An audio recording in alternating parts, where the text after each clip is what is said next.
Hey everybody, HomeSliceHenry here, and in today's video, I'm going to be showcasing a Pokemon that has been repeatedly buffed over the past few seasons, but has still flown entirely under the radar, and that is Hisuian Electrode.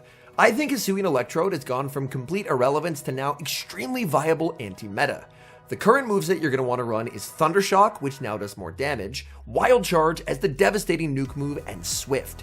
It gets the Swift in only 4 Thunder Shocks and Wild Charge in only 5, giving this Pokemon with its unique typing insanely fast pacing. So without further ado, let's hop into the matches and let's take a look at Hisuian Electrode in the Open Great League. Hopping into the first match, leading Hisuian Electrode into Shadow Annihilate. Now here's where having a bait move is very nice, because I can bait with a Swift, grab a shield, I have 1 residual Thunder Shock, and now I can switch out into the Shadow Feraligatr. Feraligatr is immediately going to be met with a Rage Fist and a switch out from my opponent, as they're going to bring in their own Feraligatr. I'm going to fire off the Hydro Cannon. Hydro Cannon will not knock out here, but it will do substantial damage, and the nice thing for me is that this is just going to set up Hisuian Electrode to get more farm. They now have 1 residual as well, but due to the extra Thunder Shock damage that I get this season, I'm able to get a very nice farm down. In comes Drapion, and it's Wild Charge time. Wild Charge is going to inflict big damage to the Drapion, and now I'm going to switch in Malamar. Malamar doesn't have a great matchup here, but I've already gotten my opponent very low. They will fire off the Crunch. They're now energy dried. They unfortunately do get a defense drop from the Crunch, and in comes Annihilate. Annihilate is going to shield up the foul play, go for the Rage Fist, and now my win con is simple.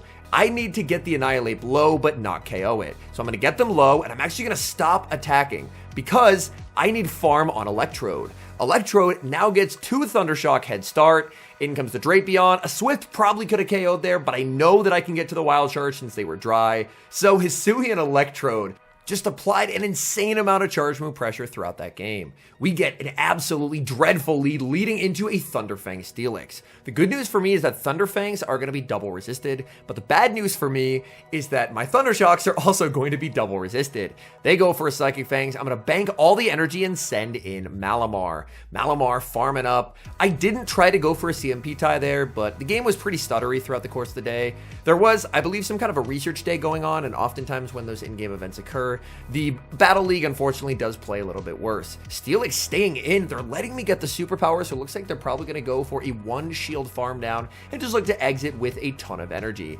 So Steelix is unfortunately going to exit very loaded on energy. I decide to shield, and I get it right as it's the Crunch, but they get a Crunch debuff, looking for the farm down, but Steelix on 1 HP makes it to the last second move, and that's going to force my hand. I'm debuffed, I'm forced to give up the final shield, and this is not great. In comes Driplim, and I immediately make an error. I should never bait here. They have incentive to call it, and they do. I now make it to the Hydro Cannon, and I really need Hisuian Electrode to be able to sweep here. In the back, it's Annihilate. I switch in. I know a Wild Charge doesn't KO, so I'm going to bait with the Swift. The Swift bait is called, but that is still fine, because realistically, I need a little bit of chip damage for a Wild Charge to knock out. I'm Swift baiting again, grabbing the shield, and now going for the Wild Charge.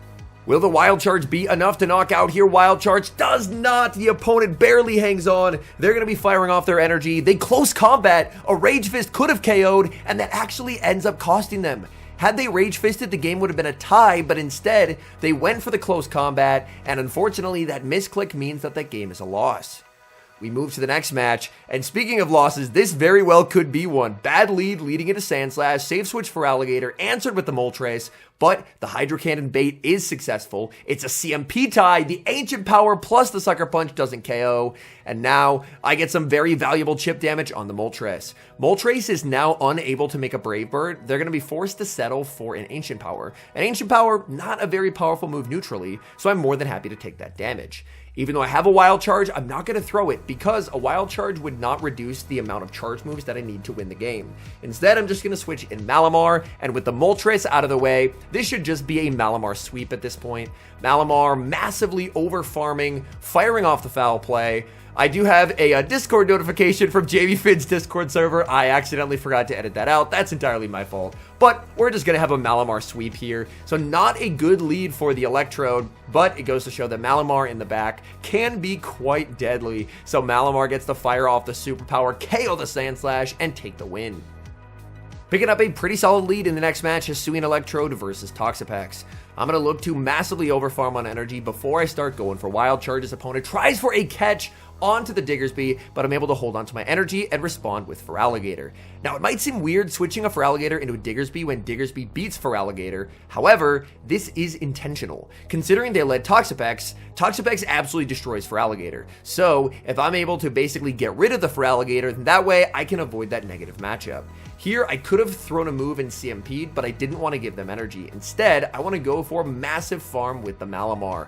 Malamar is going to look for a full farm down. Opponent is going to bank a Scorching Sands and send in Toxapex. Toxapex fires off the Brine. That does not do a lot of damage. I really want to try and hold on to the Electrode energy if at all possible, because that Electrode energy can hopefully be valuable in the end game.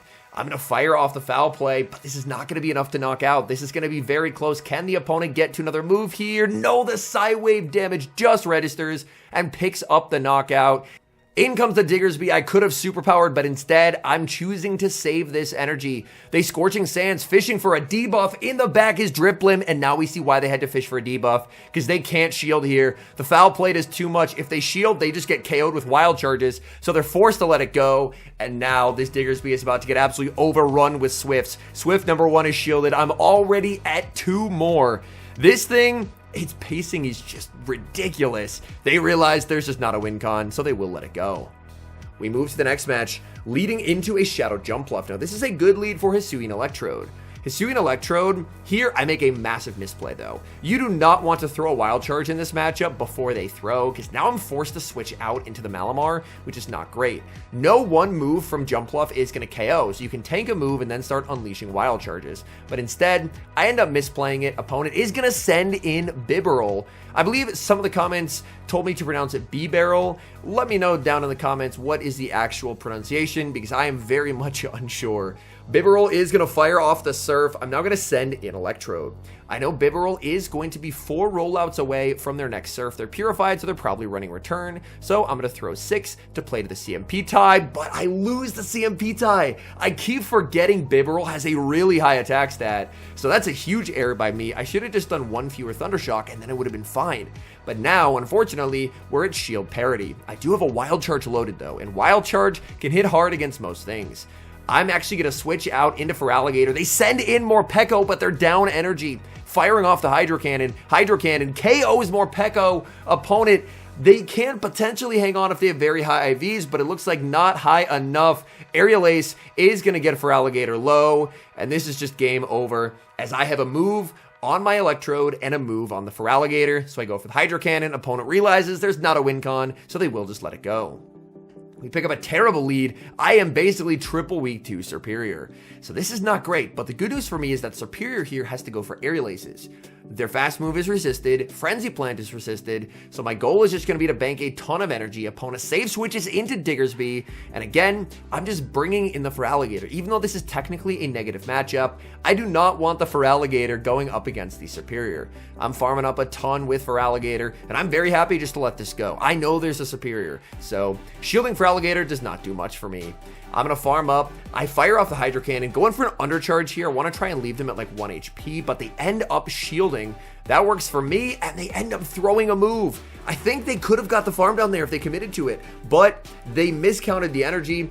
And that, plus the fact that they blind Fire Punch, expecting Electrode to re-enter the field of play, just puts me in an even better position, despite the fact that I technically have no Pokemon that beat Superior on my team. I'm more than happy to trade a shield for a tremendous amount of energy, as now if they bring in Superior, my Malamar is pretty close to 2 moves, and I have a ton of energy stored on Electrode as well. Opponent is going to bring in Superior. Superior going to be met with the Foul Play. Foul Play will do some very solid chip damage. That is going to land. I'm just going for the superpower, doing whatever damage that I can possibly do, and then I'm going to look to snipe with the Electrode. Electrode firing off the Swift. Swift into Superior would KO. They're forced to commit. The shield in the back is Dunsparce, and here, oh my goodness, I make a misplay and I throw on alignment. The good news is it's not going to matter, because you better believe 2 Wild Charges plus the Thundershocks are KOing here. So I get to Wild Charge number 2, KOs the Dunsparce, back in comes Superior, I make it to the Swift, and that's going to be a good game. If you yourself end up trying out Electrode, I'd recommend using a different backline. I would recommend using a backline that has Pokemon that can actually beat Superior, because otherwise, any Serp you face is going to be a very tough battle. Clodsire lead, a bad one, so I save switch into Feraligatr. And this was basically they actually make a catch there that didn't visually show on my screen. But the thought process behind the team was, if I'm running electric and normal moves, Clodsire is going to be terrible. So I want to build a backline that's very strong into Claude. Here, I actually commit to the farm down and get it. And with this much energy, Shadow Feraligatr is basically unbeatable. They're going to send in Malamar, and Malamar's not getting this farm down before I get the triple Hydro. Hydro number 1 is going to be shielded. I get the triple Hydro, and this is just immediate game over. Shadow Feraligatr up this much energy just feels absolutely unfair. This poor Malamar just now getting to a move. It's had to give up all its health and both shields, and now I can just bring in the Electrode. Malamar will fire off a move, but I'm very okay tanking this. I'm just going to be saving the shield for the Malamar. They're going to switch out into the Clodsire, and I quick switch back into the Malamar, and Malamar is more than happy to absorb a Stone Edge and just look to try and make it to the double foul plays.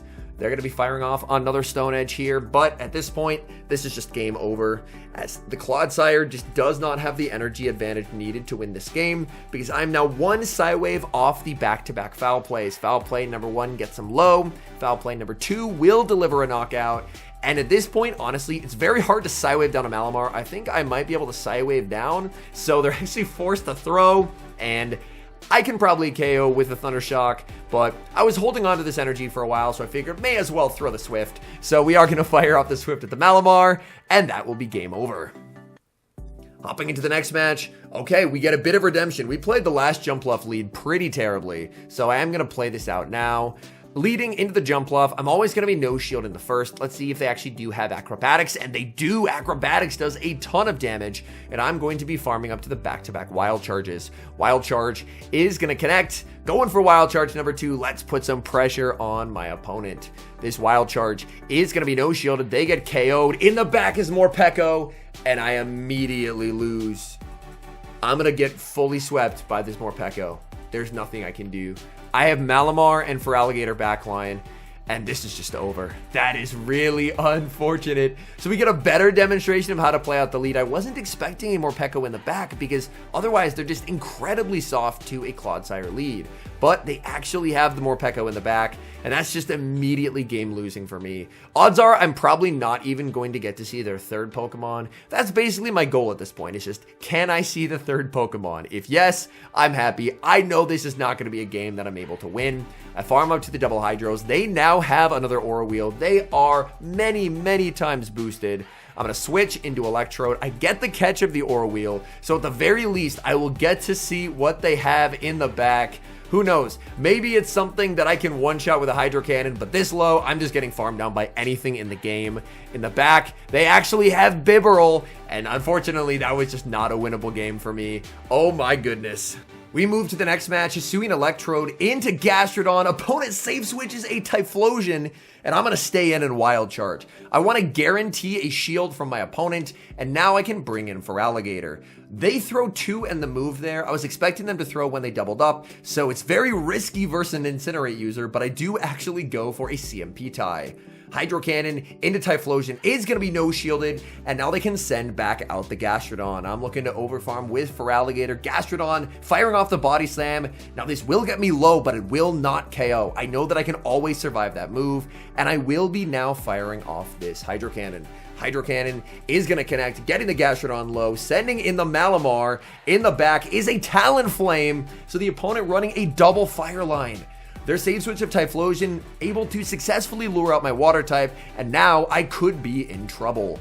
I believe I missed a couple Psywaves when the Talonflame was brought in as well. This is going to be close. I'm farming up. I switch into the Electrode, and I just have to throw away the Electrode at this point. Electrode is going to get KO'd by the Fly. It's now the Malamar show. Malamar farming up. This foul play will be able to deliver the knockout, and then the question is, can I make it to a superpower in time? The answer is yes. Gastrodon re-enters the field of play. So close to getting the farm down, but Malamar denies that farm with a well-timed superpower. Hopping into the final match. Now this is a match that I did much earlier in the day. I believe my Feraligatr was still on crunch at the time, but I just wanted to showcase how people just really do not know the pacing on this thing.